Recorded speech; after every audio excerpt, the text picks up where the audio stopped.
Jadi fitur-fitur yang nggak berguna terbuang. Gitu. Oke, baik Pak. Cukup kompleks ya berarti ya untuk Ya, mengambilnya makanya amplitudo dan frekuensi makanya lebih di. Fourier itu termasuk bermain di bilangan kompleks. Ada bilangan real, ada bilangan imajiner. Imajiner dan itu nanti pengolahannya juga bisa karakteristiknya. Ya matematikanya harus kuat. Tapi kalau sekarang sih analisa yang kuat karena matematikanya sudah pakai aplikasi. Begitu. Analisisnya yang kuat. Oke Pak. Ya. Berarti memang kalau biasanya kan teman-teman mahasiswa sekarang juga ini ya Bapak mengaplikasikan face recognition juga sudah ada model itu sendiri juga gitu, tidak terlalu Ya banyak. terjun ke Ya, dalam arsitektur ya juga itu. ya banyak kan sekarang metode-metode lain yang mungkin lebih sederhana gitu ya. Dan mungkin akurasinya juga udah mulai banyak. Karena kan bukan hanya face recognition, ya banyak sekali recognition seperti di Jepang itu dengan sinar merahnya itu bisa menangkap tengkorak dan tengkorak itu bisa diidentifikasi, dikenali sebagai si A, si B, si C, sehingga pada saat orang itu datang dengan penampilan berbeda, dengan nama berbeda, masih tetap bisa dikenali. Begitu. Kalau di Indonesia belum sampai segitu. Oke Pak, mungkin tentang recognition ini cukup menarik ya teman-teman ya.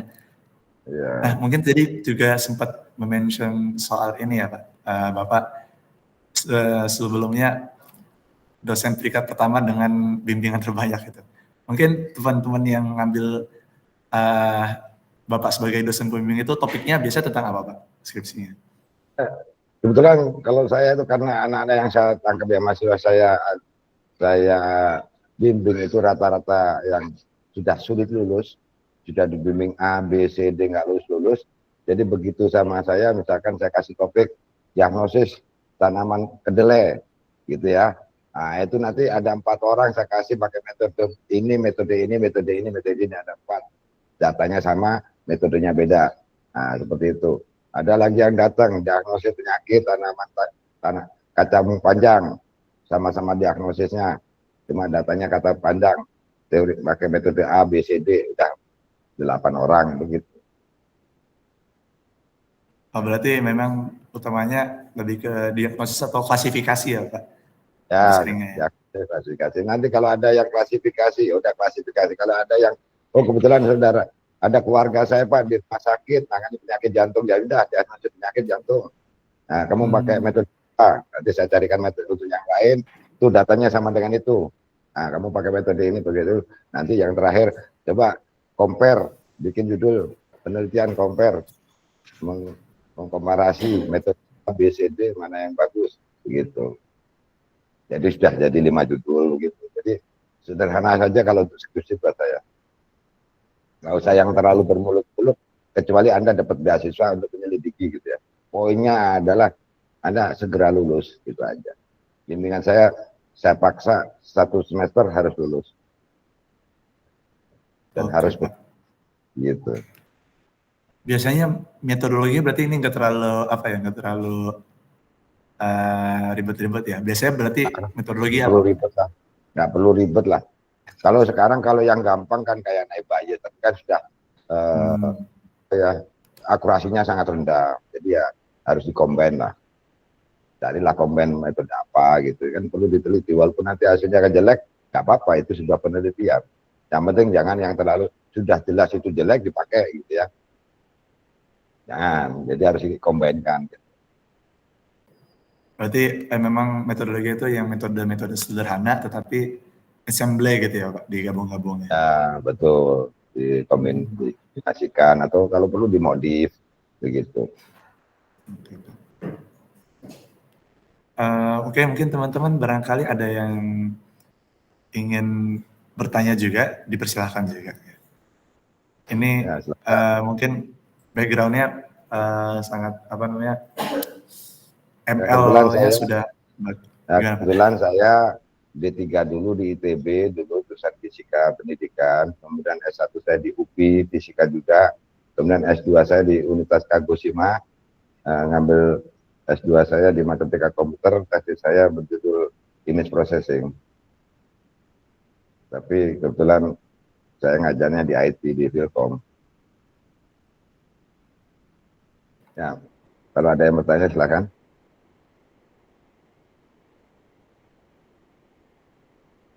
Oke, mungkin teman-teman semua apabila ada yang ingin bertanya mungkin tentang tadi ada soal skripsi ataupun metodologi-metodologi yang lainnya gitu, mungkin tertarik pengaplikasiannya terhadap suatu kasus gitu. Ini mungkin utamanya kasusnya tentang penyakit tanaman ya biasanya Bapak alami gitu. Mau tanaman, mau macam-macam kan bisa. Yang namanya identifikasi itu identifikasi tsunami, ya, identifikasi gempa, macam-macam. Identifikasi. Kalau diterapkan di kesehatan ya jadi penyakit, identifikasi penyakit atau diagnosis penyakit. Tapi kalau diaplikasikan di dunia nyata masih banyak yang belum. Ya, mengidentifikasi dari sinyalnya gempa itu kan bisa kita prediksi, nanti kita bisa diagnosis kapan akan terjadi gempa, setingkat apa saat ini. Identifikasi peramalan valuta asing, kita bisa melihat gerak-geraknya itu kapan bakal naik, kapan bakal turun, bisa. Kalau di KC ini kan sangat luas gitu ya, sangat luas, tinggal kita mau dibawa kemana. Cuma kalau saya memang tidak ada spesialnya, belum punya spesial, karena saya masih mengutamakan yang penting lulus. Gitu. Kalau saya ya, yang poin utamanya yang penting lulus. Mau punya judul yang hebat kayak apa, kalau nggak selesai, nggak menarik buat saya. Okay, paham kan ya? Goalnya ada lulus ya kalau S1. Karena S1 itu buat saya, karena saya alumni Jepang. Di Jepang itu S1 itu hanya belajar menulis. Nggak perlu dituntut harus berkualitas A, B, C, D, nggak perlu. Jadi hanya belajar menulis, belajar meneliti, silakan bisa jadi penelitian orang lain, diteliti lagi dengan metode atau dengan data yang berbeda, boleh kalau di Jepang. Ya. Kalau di Indonesia beberapa dosen mengikuti Eropa harus semua baru gitu ya. Kalau Bapak karena alumni Jepang, di Jepang mudah. Dosen berperan sangat penting dalam kelulusan mahasiswa. Nah, kalau S3, kalau semester 6 ini artinya mulailah cari pendekatan-pendekatan yang mau dapat beasiswa S2 ke luar negeri, mulailah cari pendekatan-pendekatan kepada profesor-profesor di luar negeri, bisa dapat pilih C gitu ya, bisa dapat beasiswa ke S2 ke luar negeri, terutama ke Jepang. Ya, Assalamualaikum Pak Nurul. Waalaikumsalam warahmatullahi wabarakatuh. Ya, Pak. Ya, mohon maaf, baru bisa gabung, baru selesai ngajar semester antara. Baru pulang dari kantor, baru nyampe langsung jam 3 tepat itu. Ya, ya. Pak Nurul, monggo Pak Nurul kalau sudah, apa saya mau masuk dulu? Ya, sebentar ini kalau ada yang masih ada tanya-tanya, kalau nggak ada Pak. Oke. Jadi, nanti ini siapa moderatornya? Ini yang Mas. Saya Pak. Oke, makasih Asim. Okay. Saya sambil merokok karena susah saya, makanya kalau di luar harus sambil merokok. Kalau di konsultasi bimbingan saya jarang di ruangan ya, karena nggak bisa merokok.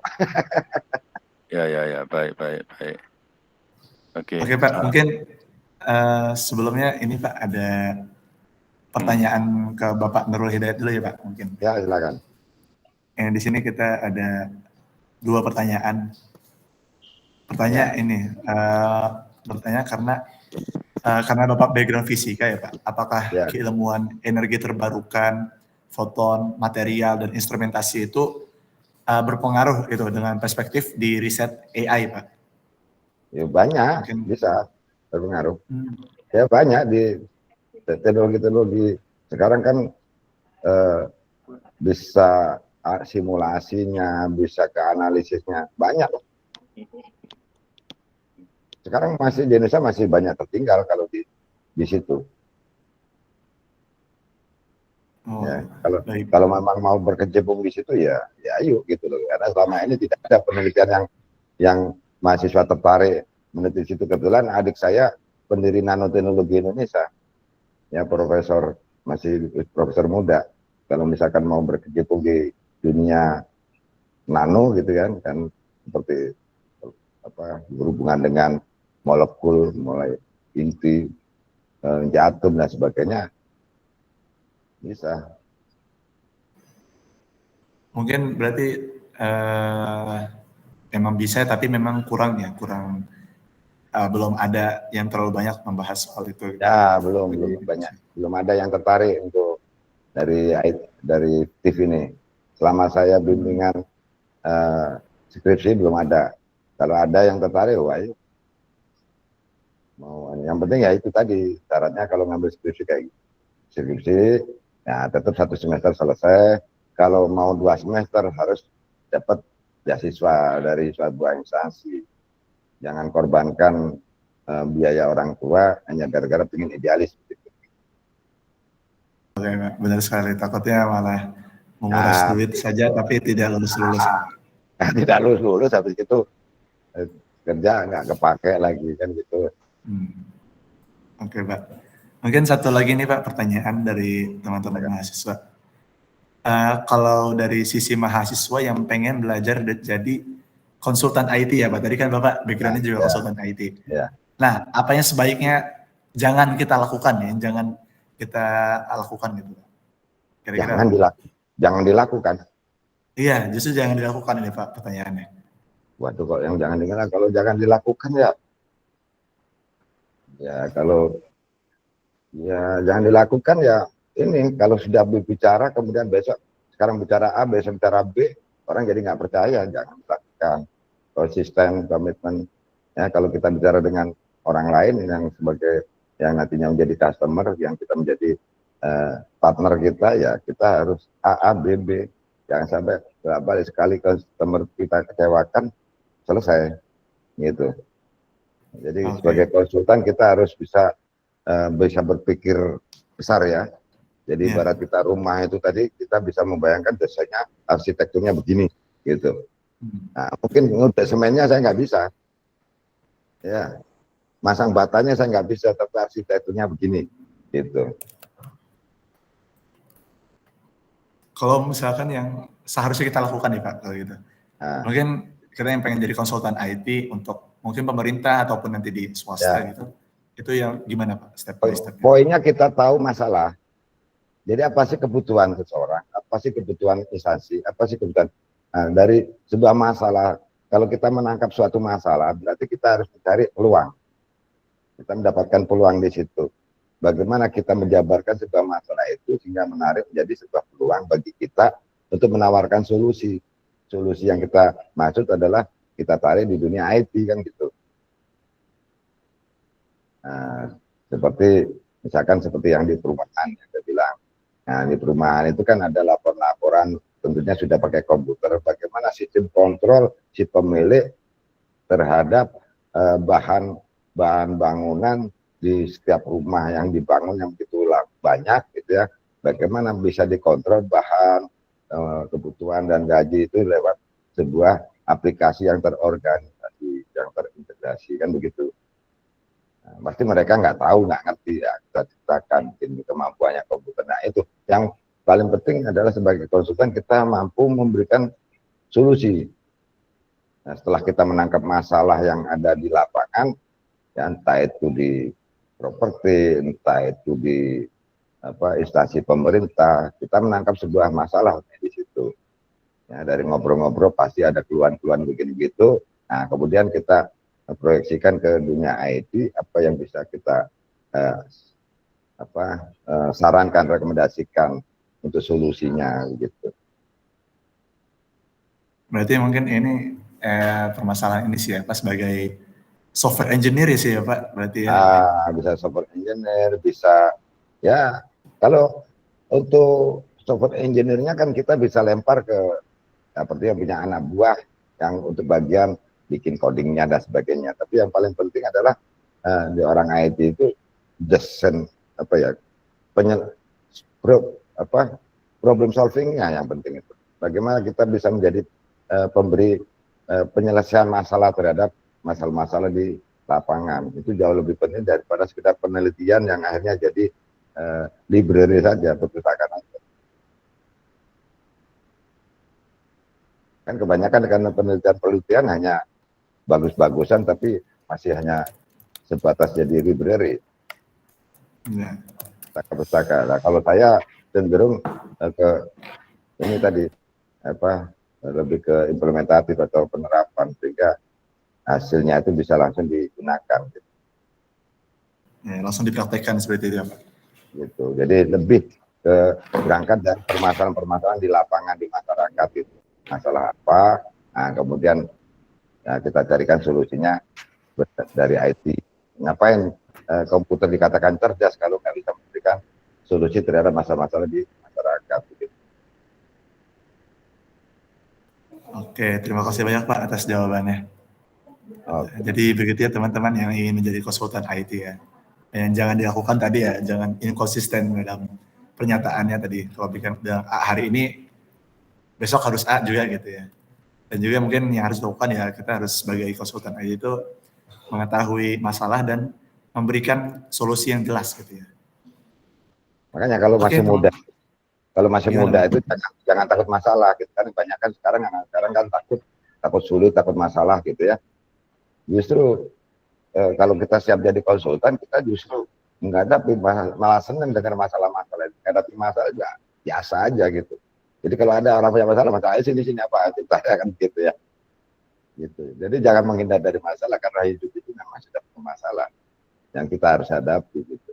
Jadi jangan takut sulit karena kalau sulit itu udah biasa. Yang paling penting bagaimana kita menyederhanakan masa-masa tersebut sehingga tidak sulit terus gitu.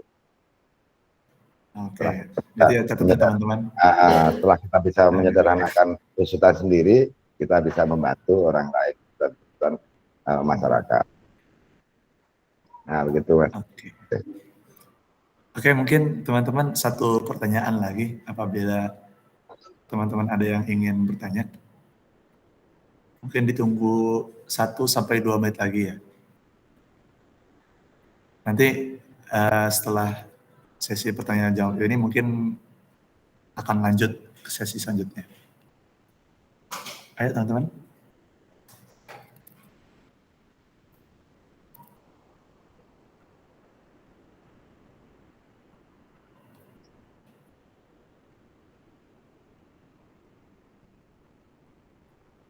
Ya, nggak ada pertanyaan. Sepertinya nggak ada ya Pak ya. Ya mungkin ada ini nggak Pak, closing statement atau pertanyaan penutup terlebih dahulu gitu. Sebelum kita lanjut ke sesi selanjutnya. Penutup ya. Oke. Iya, tapi nggak ada hubungan sama skripsi. Tapi intinya ya. Jadi Anda sudah dilahirkan sama orang tua itu dengan susah payah kan tidak ada langsung kan gitu nggak ada ya.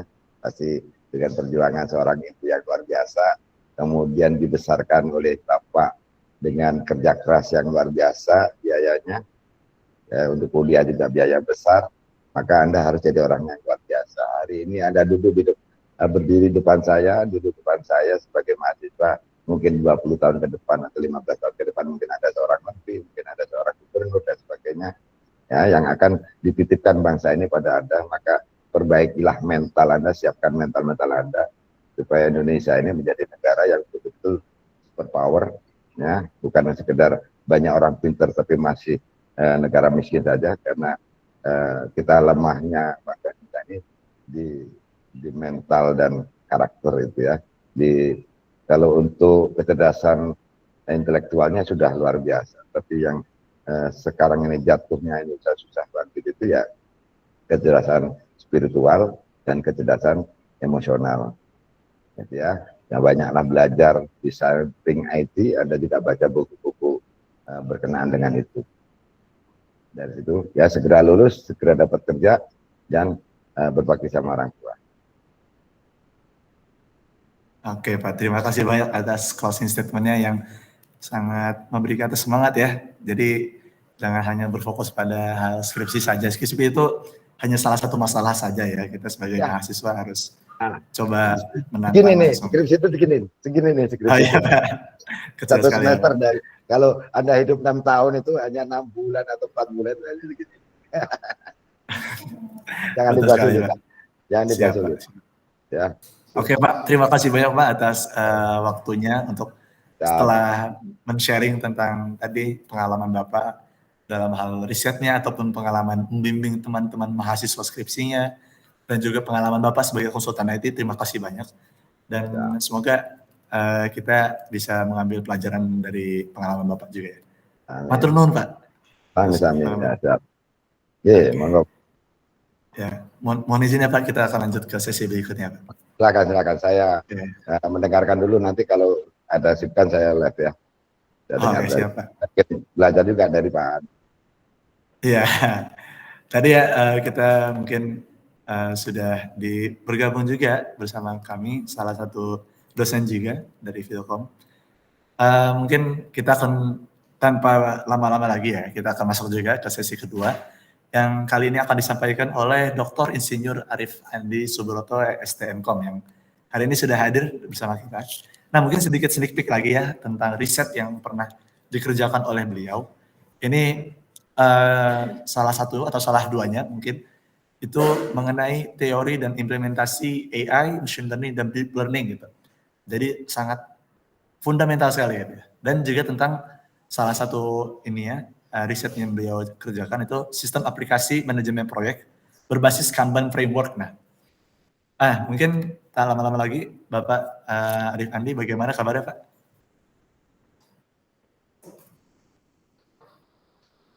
Halo? Ya, baik. Assalamualaikum warahmatullahi wabarakatuh. Suara saya cukup. Cukup jelas Pak, sudah cukup jelas. Oke, ya baik. Terima kasih atas waktunya. Oke, Yasin, ini untuk teman-teman mahasiswa yang bergabung ini yang background-nya S1, S2 atau S1 aja? Kebanyakan S1 tapi ada juga yang S2. Oke, baik. Terima kasih. Gini, saya mau share dulu ya. Dipersilakan. Ya, jadi mohon maaf, ini tadi saya barusan selesai semester antara. Oke, jadi barusan selesai semester antara, terus saya nggak terlalu banyak. Jadi saat ini riset saya banyak di bidang ini, biometrik ya. Jadi ini fokusnya adalah di iris. Kemudian ini di clinical disease. Ya. Kemudian adalah natural disaster. Bisa terdengar baik ya? Iya, bisa Pak. Oke, ya jadi gini, kemudian bahwa teknologi itu untuk memberikan solusi. Oke, ini catatan saya ya. Ini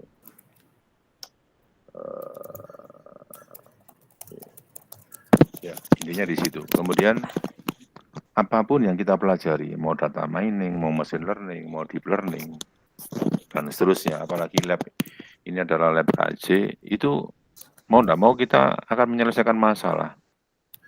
Nah, kebetulan domain permasalahan saya banyak di wilayah ini. Bisa dipahami? Bisa dipahami, Pak. Oke ya, oke. Untuk natural disaster ini terkait juga masalah curah hujan, terutama curah hujan ya, untuk hidrometeorologi ya. Kemudian terkait dengan biometrik, glaukoma ini saya sudah punya datanya semua. Intinya begitu, selain data sekunder. Oke, kemudian ini riset grant saya yang sedang berjalan.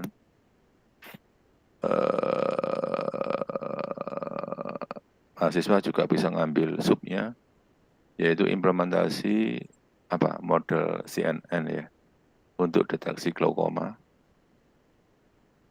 Ini sedang berjalan. Jadi glaukoma ini adalah penyakit yang berpotensi untuk kebutaan. Kalau sudah orang kena glaukoma itu tinggal nunggu waktu buta. Intinya di situ. Cuman kita hanya bisa mengurangi dengan pemeriksaan.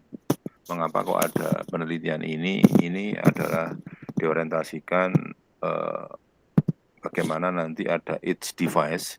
Edge device itu adalah seperti handphone, ya, respi.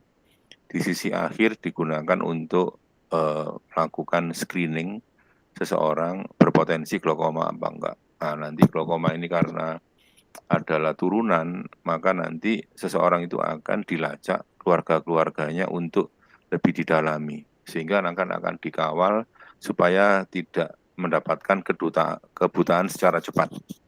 Jadi ini isu strategis ya. Kemudian saya juga sedang banyak bermain di ini biometrik ya. Biometrik itu macam-macam, bisa face recognition, dia bisa fingerprint, dia bisa frekuensi sound suara, terus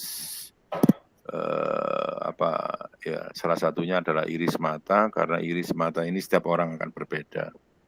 Kemudian kalau face, finger itu terpengaruh oleh usia atau penuaan yang disebut dengan aging. Sedangkan iris ini akan lebih stabil. Ya, makanya sekarang seperti financial technology itu kalau ada apa-apa kan dia konfirmasi mata, itu adalah dalam rangka untuk iris. Dan nanti ke depannya juga akan digunakan untuk autentifikasi di bandara, di wallet, dompet digital. Dia masuk ke kereta api, gedung dan lain-lain, termasuk di security database. Kalau kombinasi angka, kalau face, kemudian finger itu dipengaruhi aging. Tapi kalau iris enggak, ya dia relatif 95% aman. Ya, itu yang pertama. Saya kan tadi berbicaranya ini bahwa ini adalah objek, ini adalah objek, ini adalah objek, ini banyak sudah berserakan. Ini adalah banyak sudah berserakan, tinggal kita gunakan. Ya, kalau S1 adalah sifatnya using, kalau S2 sifatnya adalah optimizing. Ya, kalau S3 itu adalah novelty. Ya, jadi kalau S1 itu using, S2 itu optimizing. Apa itu contoh optimizing? Pak, ini ada suatu algoritma kurang maksimal, dia dioptimize. Pak, ini ada algoritma kurang optimal, dia hybrid. Monggo. Ya. Tapi kalau di S3 itu adalah novelty, ya itu. Jadi saya udah pisahin ini S1, S2 dan S3. Ini kita berbicara objek, ya. Natural disaster ini terkait dengan early warning system. Yang paling bagus itu saat ini mempunyai data lengkap itu adalah berkaitan dengan flood early warning system banjir, ya flood. Dan memungkinkan prediksi-prediksi lainnya. Oke, kemudian ini artikel yang sedang ongoing saya mau tulis. Ya, ini model nanti yang berkaitan dengan area flood. Ya, bentar ini saya loading semua biar nggak terlalu lama. Ini sedang antri saya submit ya. Sebentar ya. Ini sudah selesai semua, tinggal apa namanya itu refine untuk persiapan submit semua ya. Saya loading semua ya. Oke. Aduh sayang ini. Sebentar saya tak ambil. Oke, itu dulu. Ini biar loading semua. Saya tak ambil apa UTP biar agak kenceng ini. WiFi agak lemot di sini. Oke, silakan. Kalau mau ada yang diskusi dulu.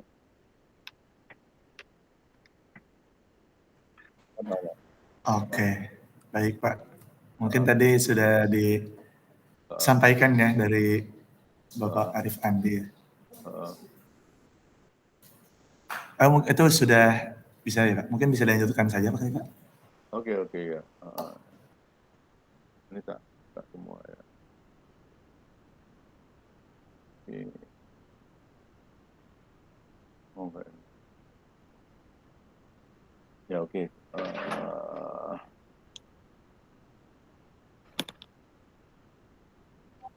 Oke, jadi gini. Ini menurut saya ini teknologi ini tools ya untuk supporting. Jadi saya buka semua aja nanti biar cerita saya agak cepat ya. Sebentar. Ya.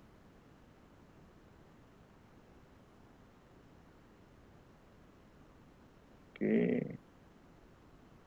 Kalau nanti itu S1 enggak kompleks ya, nanti kita ambilkan bagian-bagian kecilnya aja. Oke, saya mau cerita dulu. Ini topik berikutnya ini adalah ini ya terkait dengan ini persiapan publikasi. Kita ingin menguji sebuah perform dari deep learning untuk melakukan klasifikasi suatu wilayah apakah dia tergenang atau tidak. Ya, ini seperti ini. Nah, ini kebetulan data genangan ini atau boleh dikatakan data banjir ini agak susah di Indonesia ya. Susahnya apa? Data set ini diperoleh karena kita tidak mempunyai dokumen yang baik. Potensi ini penting sekali. Kita bisa memprediksi suatu kepadatan wilayah dan potensi wilayah banjir dengan adanya peningkatan bangunan. Ya, ini penting sekali. Dan ini bisa digunakan memprediksi genangan atau banjir next. Nah, ini kebetulan kita menggunakan data-data sekunder untuk melakukan ini. Nah, ini kalau dulu mungkin pengolahan citra agak susah ya. Sekarang mungkin dengan deep learning, infrastruktur cloud, ya itu semua mendukung sehingga cepat sekali kita melakukan komputasi. Kalau dulu pakai MATLAB. Nah, ini kita gunakan UNet, SegNet, dan seterusnya. Oke. Saya nggak usah cerita dalam-dalam. Kalau nanti mau penelitian langsung, ayo gitu aja ya. Nah, ini sudah siap publikasi ke Q1 ya. Untuk ini saya masih barusan landing, jadi belum saya submit yang saya tulis. Jadi ini sebetulnya kita untuk memprediksi wilayah yang tergenang. Tapi uji cobanya terhadap saya katakan adalah tools ya, deep learning. Kemudian kalau mau deep learningnya mau dimodifikasi silakan. Itu kan masalah eksperimen kita, ya toh. Dan itu sudah banyak publikasinya. Masih semua mau eksperimen. It's no problem. Ya, ini versi bahasa Indonesianya. Itu tadi kita mau publikasi di JEJ Q1. Ya, silakan dicek ini Q1. Kemudian ini juga mau kita publikasi ke Q2. Nah, ini adalah program kerjasama saya dengan salah satu profesor ya di UTHM. Ya, saya yang buat, ya nanti dia yang akan mereview. Ya, apa penggunaannya deep learning untuk segmentasi iris ya. Apa itu kita komparatif, ada beberapa metode yang akan kita bisa pakai di sini ya. This application di bidang arsitektur bisa menggunakan UNet, LinkNet, FSCN, Diplet, BizNet ya.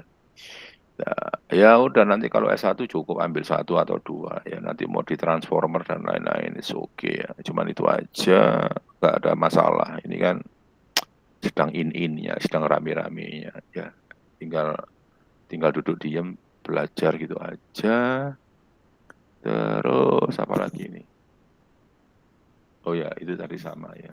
Ini sebetulnya saya mau publikasikan di Tsinghua ya, Q1. Cuman ini dananya sekitar 35 juta. Saya mau coba cari yang gratis di Malaysia ini. Ceritanya begitu aja. Saya mau coba dan memperluas jaringan publikasi. Berikutnya yang sedang kita mau publikasikan apa ini? Oh, perform evaluasi daripada machine learning dan deep learning ya. Oke. Nah, ini datanya untuk di Kota Samarinda.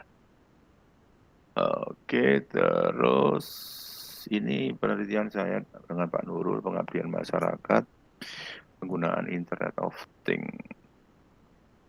Ya, nah, ini pendekatan Internet of Things untuk kualitas air. Nah, ini juga kita bisa gunakan dengan AI, kualitas air, sehingga nanti kualitas airnya bagaimana kita bisa prediksi. Kemudian kita juga bisa optimasi dan lain-lain. Ya udah itu aja sih, nggak usah banyak-banyak. Intinya gini loh, Kalau S1 itu adalah using algoritma itu aja, kalau S2 optimasi dari algoritma yang ada, kalau S3 novelty, model dan lain-lain. Itu aja, saya kembalikan ke moderator karena juga mengingat waktu, intinya mahasiswa tertarik apa. Ya, oke itu aja sebetulnya, enggak susah-susah. Oke, terima kasih. Saya kembalikan ke moderator. Oke, terima kasih banyak Pak sudah membagikan topik-topik atau riset-riset Bapak yang cukup banyak tadi ya. Dari Tak biometrik. tambahin lagi ini yang disaster Oh belum ya tak. boleh Pak. Sebentar. Ini untuk decision support system ya, tapi basisnya adalah AI juga. Kita menggunakan multi criteria decision making. Ini yang kemarin belum lolos di dikti itu mana tadi itu ya? Ini nih. Sorry. Ini climate change ya. Ini komputasinya ada di web. Ya ini bisa nanti. Ini analisis semua, ini jalan semua ini. Oke, terus analisis ini jalan running ya. Sorry. Ini saya default untuk komputasinya. Ini default komputasinya. Kemudian dia juga langsung ngitung jadi potensi curah hujan, debit air, tanggul baik-baik. Dia terus data konversinya, kemudian perankingan DM1. Dia sudah menghitung, ya rumusnya kita tanam di sini. Nah ini juga pakai AI semua, pakai multi criteria decision making ya. Kemudian DM2, oke ya. Nah, ini DM2, nah, jalan, kita jalankan. Nah ini kemarin mau kerjasama dengan Australia juga. Nah nanti perankingan Vicor sudah oke. Ini multi criteria decision making sampai dia mengeluarkan voting menggunakan Porda komputasinya. Nah ini dia jalan, biarin aja. Ini butuh waktu ini, agak lama. Ya ini penelitian saya yang kemarin mau kita eskalasi di hilirisasi ya. Ini domain saya memang adalah saat ini biometrik, glaukoma dan natural disaster. Nah glaukoma ini nanti salah satu marga daripada clinical disease support system. Kalau dulu main saya adalah di stroke ya, sekarang saya main di glaukom ya. Oke, saya kembalikan ke moderator. Yang tertarik aja ya udah gabung. Oke, gitu. Oke Pak. Terima kasih banyak Pak sudah membagikan ya. Mungkin teman-teman yang ingin bertanya bisa disampaikan, bisa lewat raise hand ataupun nanti ada teman-teman slide. Oh ini sudah ada beberapa nih ya. Langsung saja Pak ya berarti. Iya langsung aja. Oke, mungkin pertama dari Anonymous ya.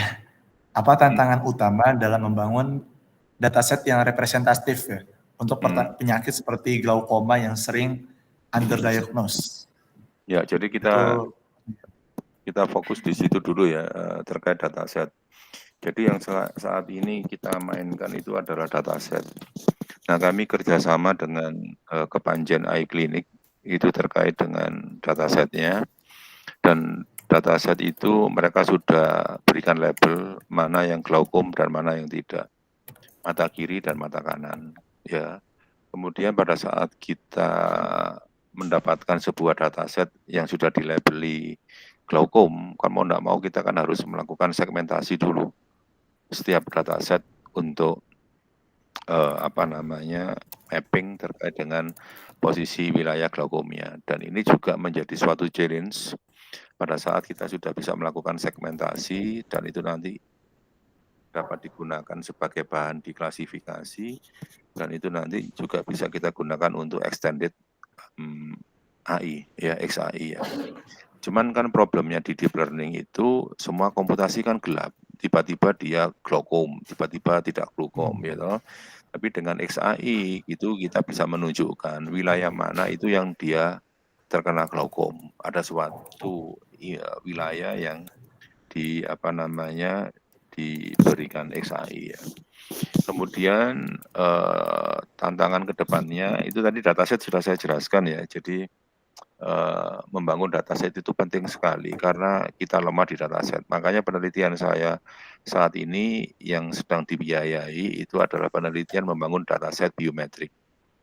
Ya, daripada kita disikat Biorka ya, mereka mengambil apa namanya konfigurasi itu kalau dikasih dataset nggak bisa dia. Dataset ini kalau kita sudah kasihkan non label, dia hanya cocok dengan mesin, udah selesai. Dia punya dataset kita tanpa label nggak bisa diapa-apain kalau iris. Yang bekerja kan mesin kita. Ya, jadi seperti itu. Jadi kemarin kita mau kerjasama dengan Pertamina, Myper, dengan apa namanya itu kereta api ya. Jadi nanti kalau masuk kita bisa menggunakan multimodal, bisa kombinasi teks, bisa menggunakan finger, bisa face dan iris ya. Jadi itu. Jadi tantangannya dataset itu memang kita perlu punya dataset kemandirian bangsa ya. Jadi saya pernah mencari biometrik itu ketipu-tipu ya, termasuk Glocom juga ketipu-tipu. Nah, penting sekali kita punya mitra. Mitra saya salah satunya adalah di apa namanya itu Kepanjen iClinics dan Rumah Sakit Saiful Anwar. Ya itu yang pertama ya.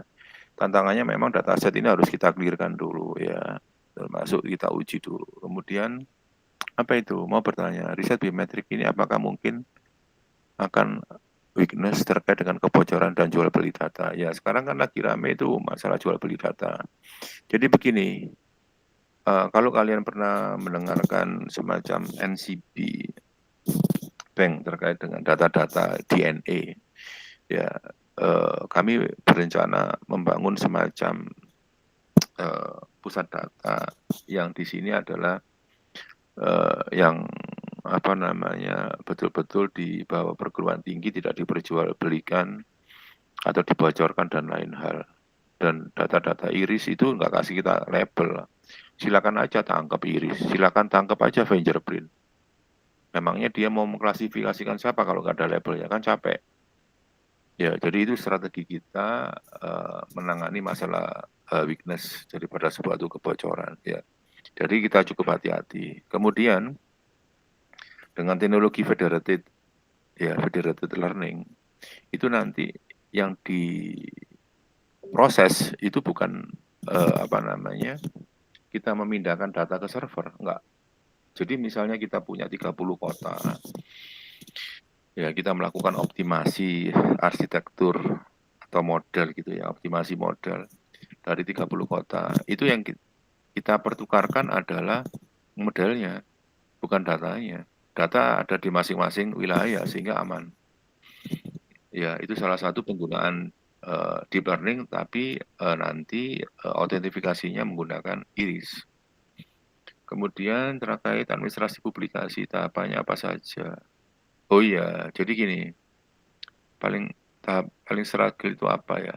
Apakah Filkom support untuk publikasi? Filkom support untuk publikasi dan dibiayai oleh Filkom, dan kita punya yang publikasi Sinta ya yang berbahasa Indonesia 2 dan Sinta 3 yang berbahasa Inggris. Yang berbahasa Inggris kita orientasikan dengan Scopus, dan kita juga punya publikasi yang tidak Scopus yaitu e-commit dan SID ya. Kemudian tahapan publikasi, bahwa pastikan bahwa publikasi itu kalau menurut saya ada 2, yaitu sebelum dan saat publikasi.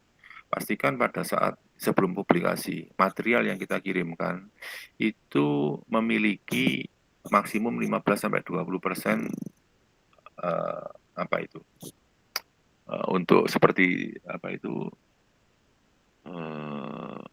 itu yang parafrase itu Turnitin. Jadi dia mempunyai similarity itu maksimum 15 ya, 20 itu modal ya. Kemudian kita apa namanya publikasi submit ya, kita submit. Jadi kita harus taati aturan daripada sebuah jurnal ya, apakah kita harus memberikan lampiran similarity gitu seperti dari Turnitin, kemudian batasan-batasan dari abstrak dan lain-lain. Itu sudah oke, tinggal mereka akan membaca substantif, mereka akan melakukan review, nanti kita akan diberikan balasan ya terkait dengan catatan-catatan yang harus kita perbaiki atau kita di-reject. Setelah kita perbaiki, baru nanti masuk ke finishing tim editing. Udah itu aja sih, saya rasa di situ. Ya, semua ini saya punya datasetnya. Jadi biasanya mahasiswa itu bingung, Pak, ini saya melakukan apa. Nah, kemudian nanti akan kita kawal khususnya untuk di bidang-bidang saya di AI. Nanti kita akan kawal bagaimana tahapan-tahapannya. Tapi ya nggak bisa ngawal skripsi Pak 1 bulan selesai ya. Wah, itu kan sulapan ya. Ngawal itu ya cukup waktu ya.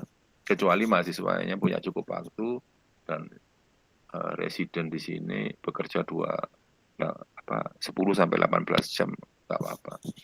Ya itu ya, moderator saya silakan. Oke, silakan. Oke, baik Pak. Terima kasih banyak Pak atas jawaban-jawaban yang sudah disampaikan tadi.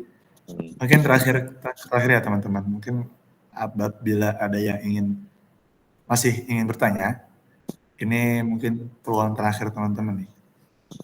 Jadi Ya, cukup menarik ya tentang khususnya biometrik, glaukoma ya, dan juga natural disaster tadi tentang curah hujan, banjir dan sebagainya. Ini ada satu lagi nih Pak. Ya, jadi gini, mengapa saya ambil biometrik? Di Indonesia tidak ada dataset biometrik. Saya berani pastikan di Indonesia tidak ada dataset biometrik. Biometrik itu hanya dimiliki oleh Kemendagri dan itu tidak bisa digunakan untuk riset. Dan semua alatnya itu adalah impor, termasuk software-nya. Ya, jadi salah satu kemandirian yang kita bangun, saya ingin biometrik ini akan menjadi pusat riset biometrik di Indonesia karena kita nggak punya. Pusat riset biometrik itu ada di India sama Cina. Ya. Mereka yang hanya punya dataset. Nah ini saya mau ngawali. Memang aneh ya, aneh. Nggak ada orang bicara iris di Indonesia. Coba cari aja paper iris. Ya. Terus itu glaukoma ini adalah potensi kebutaan yang tinggi. Itu siapa ini? Yang berikutnya apa ini? Oh ini terakhir Pak, ada satu pertanyaan.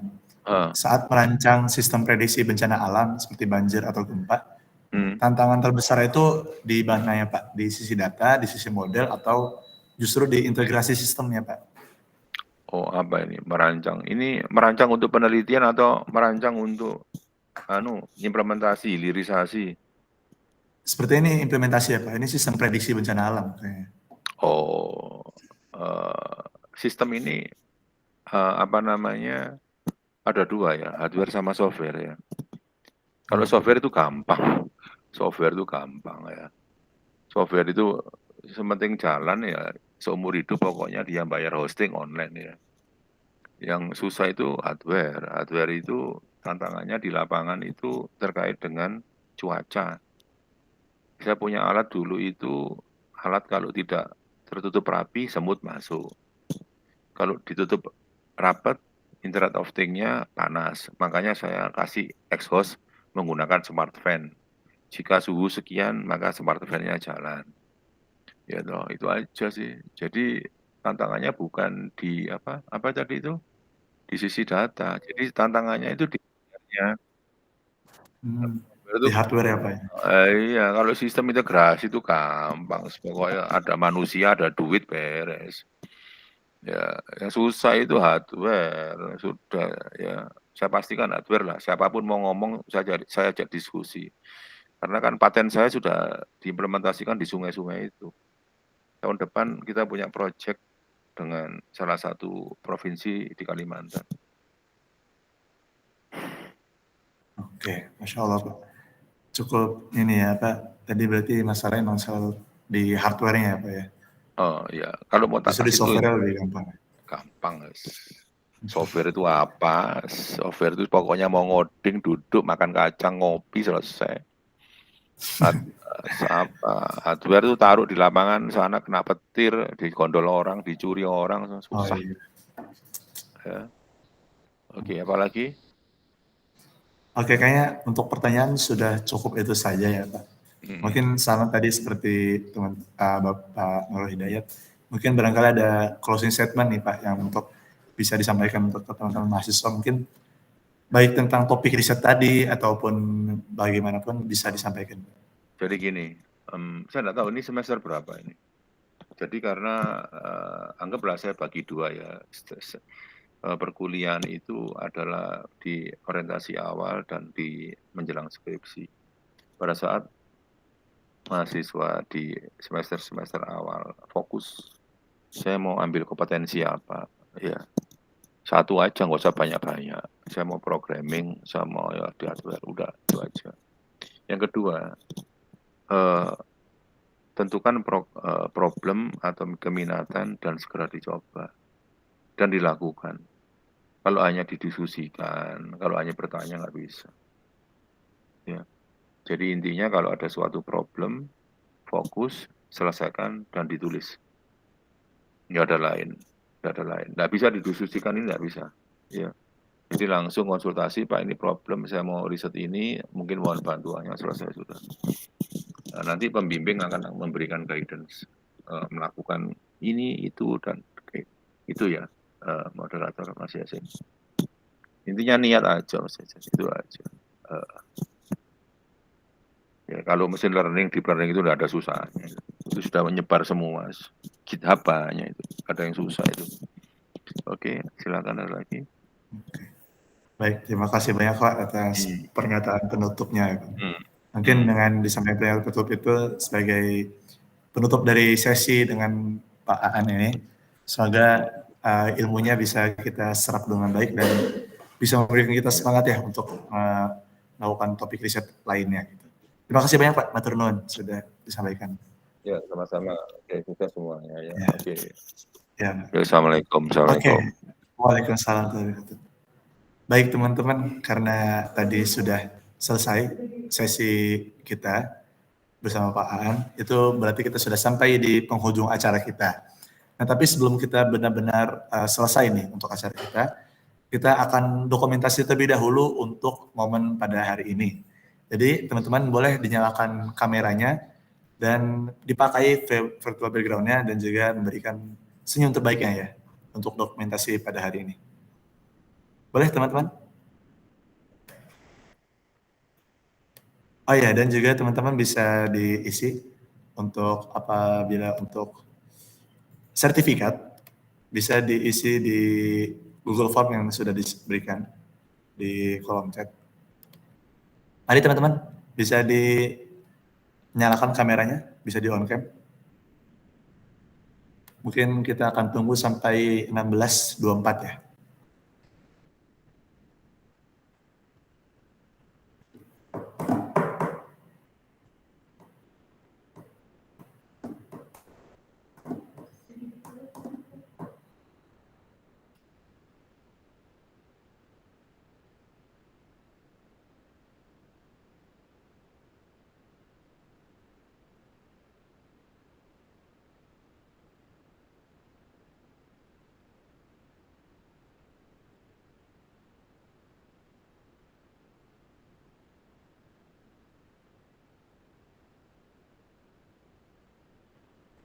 Oke, sepertinya sudah tidak ada yang mau on cam lagi ya. Mungkin diminta tolong untuk operator atau panitia yang lain bisa dibantu. Saya akan pandu untuk hitungannya. Baik, untuk gaya pertama, gaya formal saja. Gaya formal dalam hitungan 3, 1, 2, 3. Oke, gaya selanjutnya gaya KC ya teman-teman. Bisa di gini, ada angka 3 terus ada C gitu. Nah ya, benar sekali. Oke, bisa dibentuk lagi ya operator. 3, 2, 1. Oke, terima kasih banyak kepada para pemateri dan juga pada seluruh peserta yang sudah bergabung pada hari ini. Semoga ilmunya bermanfaat dan semangatnya menular. Dan bisa langsung dipraktikkan gitu teman-teman, bisa dicari-cari topik-topik riset tadi, bisa langsung mungkin teman-teman tertarik dengan topik riset yang dibawakan oleh Pak Aan tadi atau Pak Nurul Hidayat tadi, bisa langsung dikontak saja. Nanti jangan lupa untuk ditunggu acara selanjutnya, sharing session selanjutnya di hari Senin. Maka dari itu bisa dipantau terus grup kita. Dan mohon maaf apabila ada salah kata dan terima kasih banyak terakhir kali. Aku tutup. Wassalamualaikum warahmatullahi wabarakatuh. Makasih semuanya.